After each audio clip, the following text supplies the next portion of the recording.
I'm making another bowl, this time with legs. I know for people who have been paying attention, I haven't posted any videos in a while. I've been working on our deck off the back of our house, and it's been taking a long time. As it's now becoming hard to work outside on the south side of our house in the afternoon, as it gets really hot, I can work on other things during that time. So I've made a maple bowl. Hi. I've wanted to do a bowl with feet. So I found this maple bowl. It looks like I turned it in 2012. So it's been a while, over 10 years. But this one's got a lot of thickness in the bottom. So I think it'll be good for doing 3 legs that come out of the bottom. And they'd be sort of the legs that it sits on. So that's the idea. I need to clean up the base so I can hold it on the lathe with the chuck. And the first thing to do is to sand the rim flat, as the bowl has changed shape a little bit as it's dried. And with a flat rim on the bowl rough, I can mount that on the lathe and clean up the foot or the base of the bowl. I've done this on the CNC sometimes, and that works really well, but this seemed a little bit quicker, as I could just throw it on the lathe really quickly and make the tenon on the bottom of the bowl nice and round. Once that's round, I can put different jaws on the chuck to hold that tenon on the bottom of the bowl.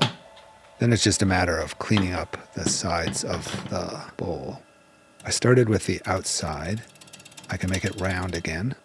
And once the bowl blank is dry like this and I'm finishing it up, I don't have to remove a huge amount of material like I did when I was transforming this from a big block of wood into a bowl rough.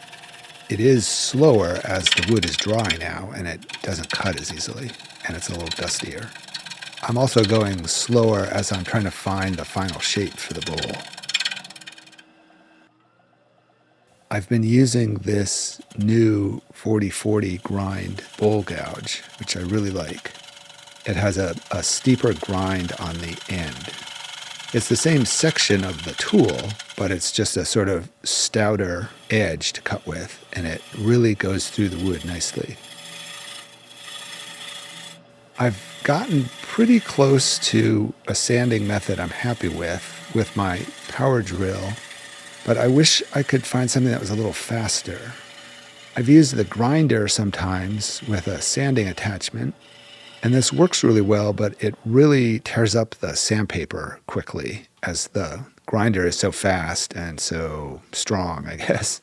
But it does sand really well. It's good for the outsides of bowls. And then the grinder leaves such a harsh, chewed up surface, it then takes a while to get that surface smooth with the drill sander. Maybe it's wood turning with the wood turning tools well enough that I get a good enough surface that I don't have to sand so much. That's probably the answer, and that's just going to take more and more practice. I'm going to make the legs to go on the bowl. And the idea is to use the same joint I've used on the mallet projects, and I've used on a somewhat recent bowl that I put spikes on, where it's a radial joint, and the 2 pieces, the leg and the body of the project, fit together. And you get sort of a radial or a round. It's a radial box joint. That's what it is. So I can clamp a piece of walnut to the end of the CNC machine, and I can cut the joint that's in the legs into the end of this piece of walnut. And I'm doing 3 at a time. The pattern I've drawn, I have a bump out at the end of each of the triangles, and that's so I have material right at that corner. If I didn't do that, then the other side of the joint, the roundness of the bit, would leave that sharp corner empty. So with that little bump, when I carve the material away, I end up with a nice square looking joint. I can cut the 3 legs apart from a piece of walnut carefully.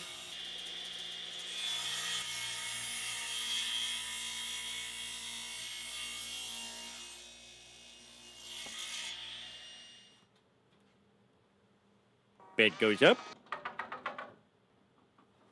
Now I can cut the other side of the joint into the bottom of the bowl. And I can use the same end on the CNC machine, but I can adjust it to an angle. And that angle will be what the angle of the legs will be. I guess the angle of the joint coming out of the bottom of the bowl. And with this, instead of a vertical fence like I used for the legs, I put a horizontal piece on, and it just holds the bowl in place so it doesn't slide down the table, which makes it a lot easier to clamp to the table. Once I had the bowl on and clamped, I thought I should probably make some blocking to hold it a little bit better. I made just a simple block with a hole drilled in it, and I can put a bolt through that block and sandwich the two blocks through the table.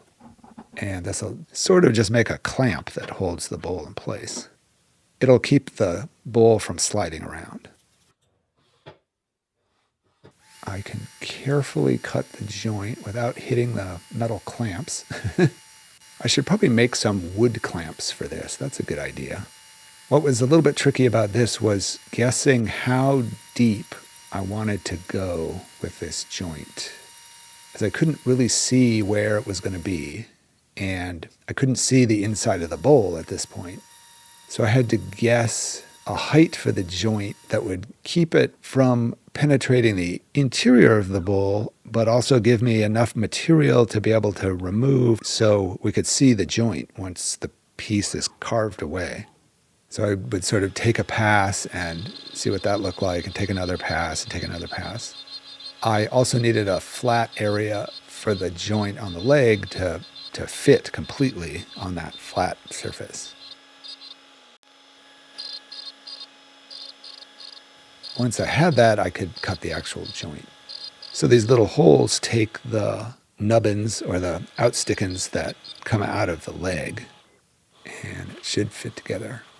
And as I've flattened the top on the leg and the surface on the bowl, it should all fit together without any gaps anywhere. I cut the joint just a little bit loose, so when I put the glue in, the air can get out of the holes as I'm putting the leg in place. If I'm doing a project where I don't see the back, or there's some sort of inside to the project, I can drill a hole in the bottom of the holes for the joint, and the air can get out that way. I don't have that opportunity with this project, as I would be drilling into the interior of the bowl. So I had to do this 3 times. Once I had the height set, it went a lot quicker because I could just cut it at that height. I set the legs about 120 degrees apart. It was mostly just eyeballed because it doesn't have to be perfect.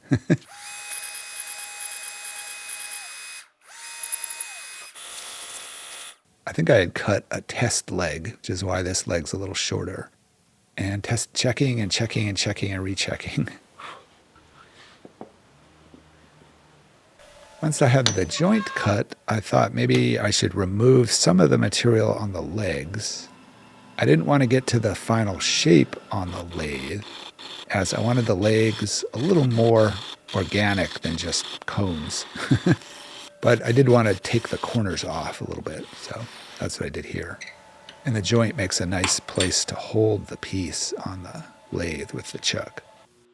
And I thought these were a little bit long, so I cut them shorter, and I can glue the legs on. I had this idea that I was going to clamp the legs in place and use the angle on the table on the CNC, but the bowl wouldn't stay in place when I was doing that. So what I ended up doing was just putting glue in the joint and putting the leg in place and just letting it be. That actually seemed to work just fine. It didn't need to be clamped down into the joint. The joint was tight enough that it would hold itself in place once I put the piece together. Then it sat for a few months, and I didn't get to carving it or doing anything with it as I started the deck project. But I finally started to think maybe I should finish this. I was a little worried I didn't have enough material on the bottom of the bowl to really make the joint work. I need to hold the bowl on the work table, so I made some arced pieces sort of blocking pieces. And I can clamp the bowl to the table. Not too differently from how you would clamp a workpiece to a workbench. I clamped a piece across the workbench, and then I could clamp the bowl to that piece. That worked pretty well. And it was just a matter of removing material.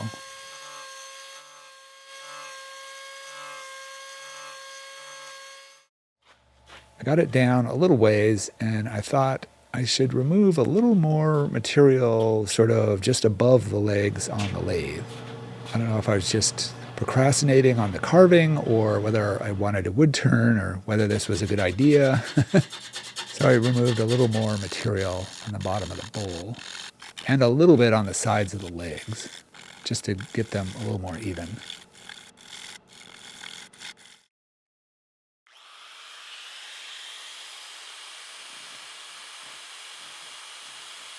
Then I could get back to carving. I carved this over 4 or 5 different sessions, but I kind of do a little and then let it sit and do a little and let it sit. But I did manage to get to where you can see the joint. That was sort of my goal.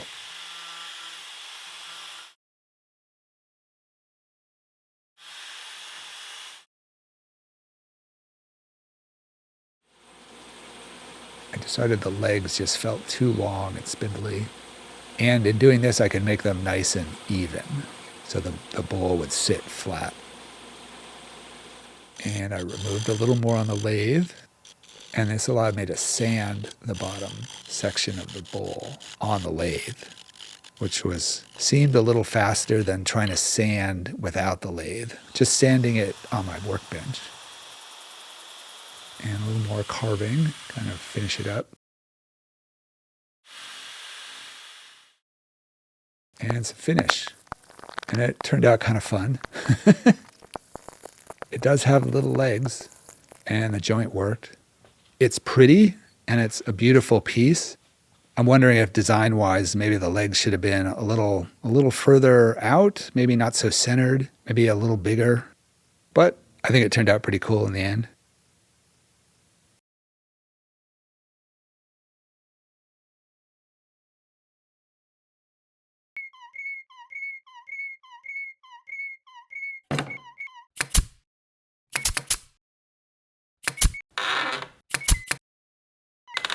Thanks for watching.